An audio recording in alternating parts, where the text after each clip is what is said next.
दोस्तों एक 21 साल की खूबसूरत नौजवान लड़की उड़ीसा के एक हॉस्पिटल में लाई जाती है। दरअसल वो पॉइजन पी ली थी, जहर पी ली थी। जब डॉक्टर उसका इलाज करते हैं और वो खतरे से बाहर हो जाती है, फिर एक डॉक्टर उसके जान देने की जो मंशा थी उसके बारे में जब पूछता है, फिर वो लड़की जो बताती है, उस डॉक्टर का जो है एकदम कलेजा फट जाता है, उसके पैरों तले से जमीन खिसक जाती है। दोस्तों क्या बताती है, आइए पूरा कहानी इस वीडियो में जानते हैं। लेकिन वीडियो में आगे बढ़ने से पहले बस वही रिक्वेस्ट है आप सबसे, चैनल पर नए हैं तो चैनल को सब्सक्राइब कर दीजिए, वीडियो को लाइक कर दीजिए ताकि हमारा हौसला बढ़ता रहे। दरअसल दोस्तों ये जो कहानी है उड़ीसा राज्य के भुवनेश्वर जिले की। भुवनेश्वर जिले में एक परिवार रहता था। परिवार में 4 लोग रहते और लड़की जो है, उस लड़की का नाम मेघा होता है।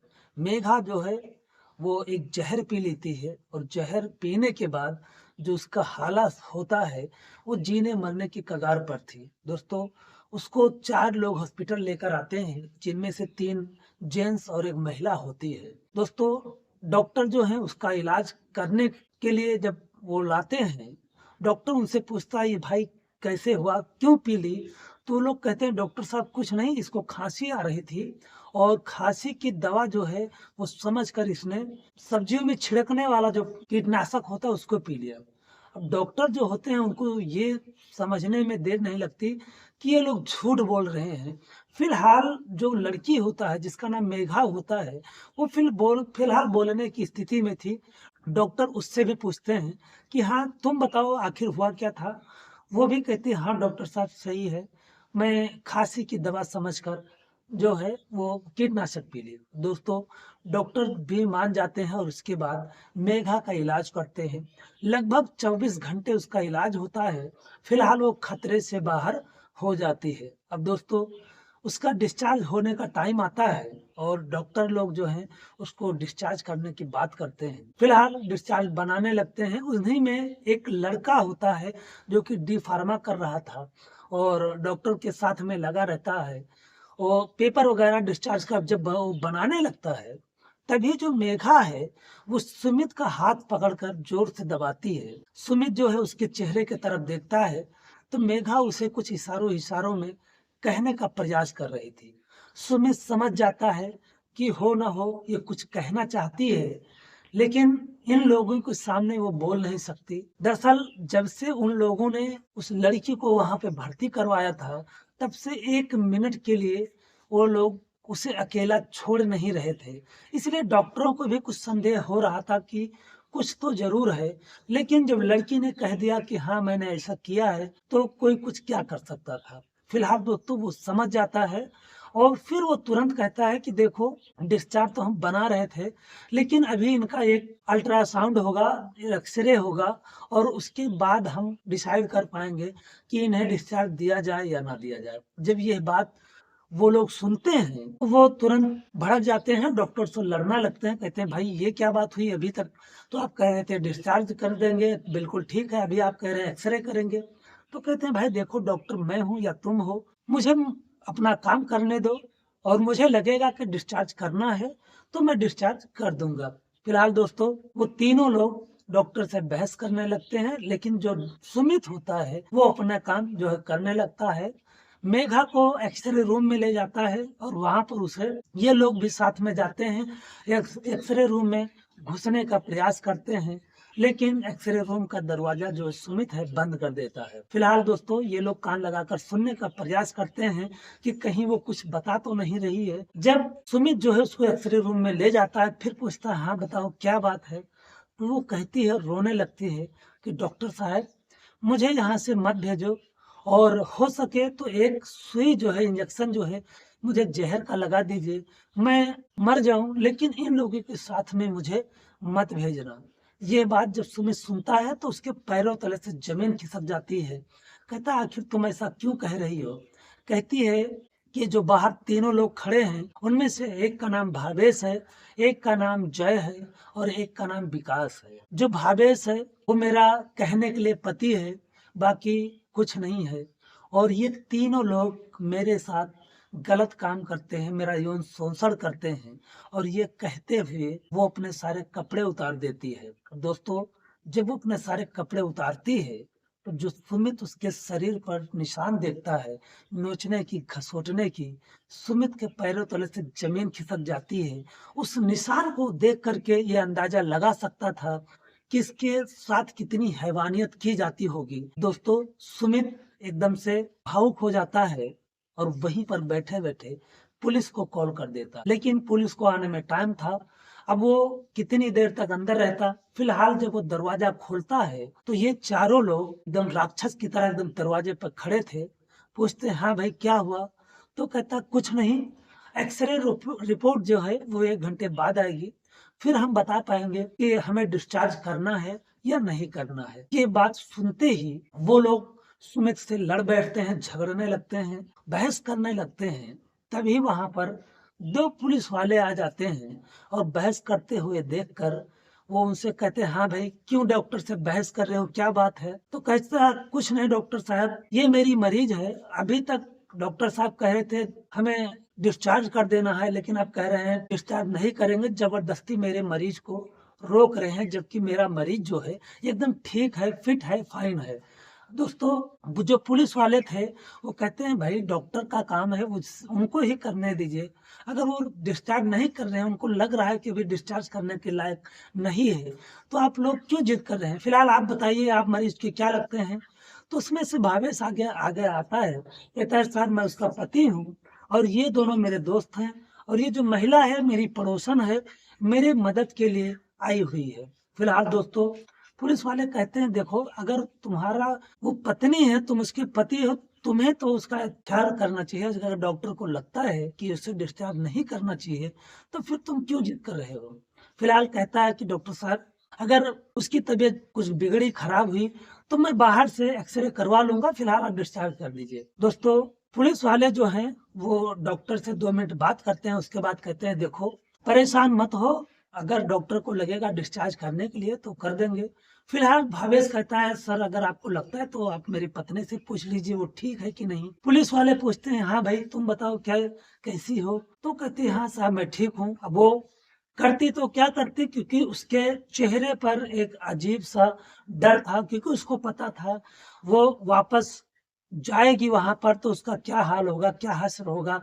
उसके सामने वो मंजर दौड़ रहा था, जो उसका हश्र होता था वो तीनों करते थे। अब दोस्तों, फिलहाल इतनी देर में एक पुलिस का जत्था वहां पर पहुंच जाता है। ये देखकर जब भावेश जो देखता है वो समझ जाता है तुरंत कि ये पुलिस आई नहीं है, लेकिन बुलाई गई है और किसी और के लिए नहीं, हम लोगों के लिए ही बुलाई गई है। दोस्तों, भावेश होशियार था, तुरंत वहां से वो भागता है और जो हॉस्पिटल का चार दीवारी होता है वो कूद कर निकल जाता है, क्योंकि लगभग 8 बजे का वक्त हो रहा था शाम का, और अंधेरे का मौका पाकर वो निकल जाता है।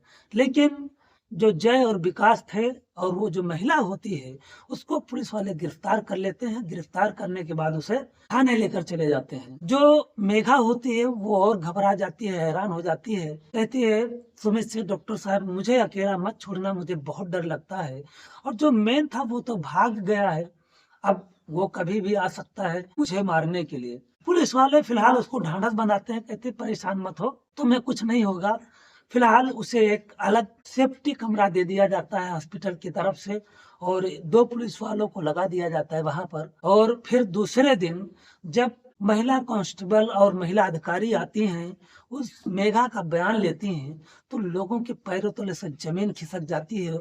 जो कहानी वो बयां करती है, जिस हिसाब से वो उसका यौन शोषण करते थे वो सब, असल जब जो मेघा होती है जब कहानी बताती है कि उसके परिवार में 4 लोग थे, उसका पिता, उसकी माँ और उसकी एक छोटी बहन और मेघा। मेघा की छोटी बहन का नाम विभूति होता है, और जब मेघा 13-14 साल की थी तो उसकी माँ का देहांत हो जाता है। 11 से 12 साल की उसकी छोटी बहन थी। जब उसका देहांत उसकी माँ का हो जाता है तो जो उसके पिता होते हैं एक दूसरी शादी कर लेते हैं। दूसरी शादी जब करते हैं वो, तो उनको कुछ पैसों की दिक्कत होती है, तो एक आदमी से वो 30,000 रुपए 10% ब्याज पर ले लेते हैं। वो कोई और नहीं, भावेश ही था। उससे 10% ब्याज पर पैसे ले लेते हैं, क्योंकि भावेश पार्किंग का काम करता था, अच्छा खासा पैसे कमाता था वो। अब दोस्तों, जो मेघा के पिताजी होते हैं वो पैसे वापस नहीं कर पाते हैं, और देखते देखते 4 सालों का वक्त बीत जाता है। इस बीच में जो भावेश का पैसा होता है, वो जब भी माँगने आता तो वो अपनी असमर्थता व्यक्त करते और पैसे देने से इनकार कर देते और देखते-देखते 4 सालों में भावेश का पैसा 2 से ढाई लाख रुपए हो जाता है। फिलहाल 4 साल के बाद जो मेघा के पिताजी होते हैं, वो भी इस दुनिया को छोड़कर चले जाते हैं। अब बचती है उसकी सौतेली माँ, जो उसे पहले से ही देखकर दोनों बहनों को जलती थी। फिलहाल इन 4 सालों में उसके भी 2 बच्चे हो गए थे। अब जब भावेश जो है पैसे माँगने के लिए एक दिन आता है, तो पता लगता है कि वो तो एक्सपायर हो गया है और अब सिर्फ वही है। तो उसकी सौतेली माँ से वो पैसे माँगता है और इस बीच में मेघा और विभूति के ऊपर भावेश की नज़र पड़ जाती है। वो कहता है कि अगर तुम पैसे नहीं दे सकती, तो मैं तुम्हारी बेटियों को उठा ले जाऊँगा और अगर तुम ऐसा नहीं चाहती हो, तो इनमें से जो तुम्हारी बड़ी बेटी है, उसकी शादी मेरे साथ कर दो। फिलहाल जो मेघा की सौतेली माँ होती है दोस्तों, वो बहुत ही चतुर और चालाक थी। वो समझ जाती है कि क्या चाहता है। वो कहती है कि तुम्हारे 2 ढाई लाख रुपए में मैं इतनी खूबसूरत लड़की तुम्हें दे दूँगी। अगर तुम्हें चाहिए तो तुम्हें और पैसे देने पड़ेंगे। जो भावेश होता है वो मान जाता है और लगभग 1,50,000 रुपए वो उसे और देता है और औपचारिक तौर पर मेघा से वो शादी कर लेता है। उसके बाद वो उसे अपने घर ले आता है। घर लाने के बाद उसके साथ वो बहुत ही बर्बरतापूर्वक व्यवहार करता है। उसको मारता है, पीटता है, प्रताड़ित करता है और उसके साथ यौन शोषण भी करता है। जब इतने से भी मन नहीं भरता, तो उसका एक दोस्त होता है जिसका नाम जय होता है, उसको भी बुला लेता है। अब ये दोनों उसके साथ मिलकर यौन शोषण करते हैं, उसके साथ दरिंदगी करते हैं और फिर जब इतने से भी मन नहीं भरता, तो उसका एक और दोस्त होता है जिसका नाम विजय होता है, वो उसे भी बुला लेता है और ये तीनों मिलकर के उसके साथ यौन शोषण करते हैं, दरिंदगी करते हैं दोस्तों। मेघा जो है कभी-कभी बेहोश हो जाती है और बेहोश होने के बावजूद वो लोग उसे छोड़ते तक नहीं। अब दोस्तों उसकी ज़िंदगी जो है बद से बदतर हो गई थी। जय का एक दोस्त का एक फार्म हाउस होता है। अब मेघा को लेकर के वो लोग वहाँ चले जाते हैं, वहाँ रख देते हैं। वहाँ पर ये जो महिला थी, वहाँ उस फार्म हाउस का देखभाल करती थी और वहाँ पर रखने के बाद दोस्तों ये तीनों लोग अपना-अपना काम करते। वो जो महिला थी, वो मेघा के ऊपर नज़र रखती, जब भी वो रोती चिल्लाती तो उसको मार-पीट कर शांत करवा देती थी। दोस्तों, एक दिन ये तीनों लोग उस फार्म हाउस में बैठ के दारू पी रहे थे, शराब पी रहे थे और बात कर रहे थे कि इसकी एक छोटी बहन है और जो उसकी सौतेली माँ है, काफ़ी पैसे माँग रही है और अगर हम लोग उसको ले आएँ, तो उससे हम लोग खेलेंगे और उसके बाद जब हम लोग का मन भर जाएगा, तो इन दोनों के एक साथ में ले जाकर किसी कोठे पर बेच देंगे और हम लोग का जो पैसा है, वो निकल आएगा। दोस्तों, ये बात जो मेघा थी, वो सुन रही थी और ये सुनने के बाद वो सोचने लगती है कि मैं अपनी बहन को बचाऊँ तो कैसे बचाऊँ, क्या करूँ? उसको कोई तरीका, कोई उपाय सूझ समझ नहीं रहा था। तभी उसकी नज़र एक उस फार्म हाउस में कुछ सब्जियाँ उगाई जाती थी, कुछ ऐसा होता था। उसके लिए कीटनाशक आया था दवा छिड़काव करने के लिए, उसकी नज़र उस पर पड़ जाती है और वो उसे उठा करके और पी जाती है। जब पी जाती है, तो उसकी हालत जो है वो बिगड़ जाती है। बिगड़ने के बाद ये चारों लोग उसे उठा कर के उस हॉस्पिटल में ले जाते हैं, जहाँ पर ये लोग धर दबोचे जाते हैं। अब दोस्तों, भावेश तो भाग चुका था। लगभग 3 दिन के बाद भावेश का लोकेशन जो है, जो भुवनेश्वर से 300 किलोमीटर दूर उसका लोकेशन पाया जाता है। पुलिस वहाँ पर पहुँचती है। भावेश जो है भागता है। जब उसको भागने की कोई राह नहीं दिखती, तो पुलिस के ऊपर फायरिंग करता है और एनकाउंटर में भावेश मारा जाता है। फिलहाल दोस्तों, जो ये दोनों लोग थे, इनको उम्र कैद की सजा होती है।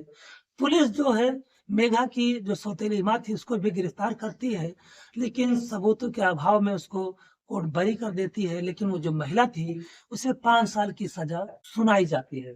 अब दोस्तों, इधर जो सुमित था, वो मेघा और उसकी बहन को उसके सौतेली माँ के चंगुल से छुड़ा लेता है और उस हॉस्पिटल में काम लगवा देता है, प्रैक्टिस करने लगते हैं। उसके बाद जो सुमित है, एक दिन अपना क्लिनिक खोलता है और उन दोनों को अपने पास में रख लेता है।